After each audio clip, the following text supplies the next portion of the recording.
We're up here at Laurel Hill Cemetery. I took off all Christmas decorations and I put on Valentine decorations for Dad Chris and my nephew Joel.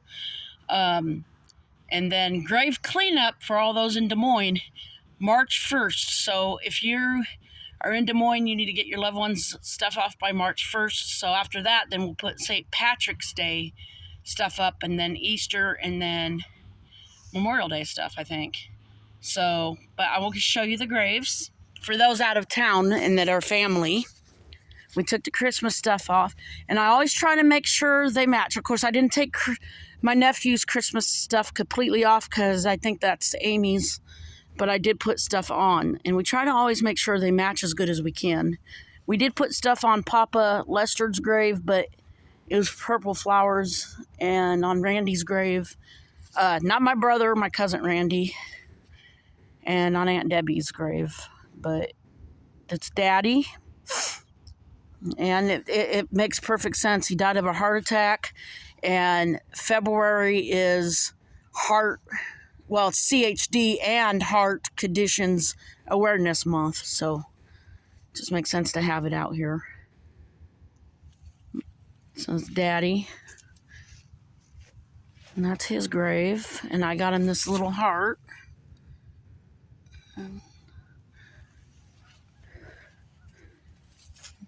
I've always liked his stone. My mom did good picking it out.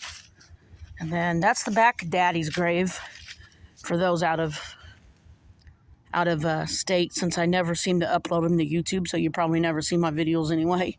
I don't every time I film, but this one I will upload to YouTube. Parents of Randy Jr., Christopher, and April. That's me. My brothers. This is my beautiful little baby boy, my nephew, Joel Nathan. He was 19 years old, and you all know the story, so I'm not even going to get into it. He passed due to suicide, and so did my big brother Christopher, which was his uncle, and they all died 7 years apart. My dad died 7 years later, my brother died, and 7 years later Joel died. Within 14 years, we'd lost all three of them. And I don't want to get into that or I'll start crying, but that's Joel's grave.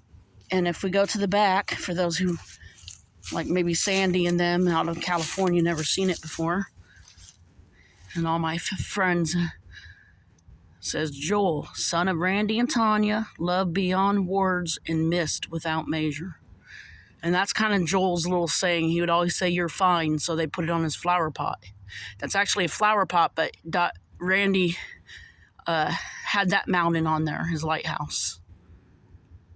Okay, here's the back of my brother Chris's, which this is a family saying. It's on Maynard's, isn't it? Is it Maynard's or Uncle Johnny? Uncle Johnny in Arizona has the same saying on the back of his stone.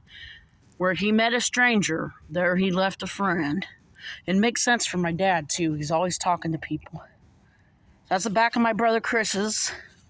And my brother Chris was only 32 years old. He died one day before his birthday. Just one day before he would have been 33. They all died young. He was 33. My baby nephew was 19. My daddy was 49. So it's crazy.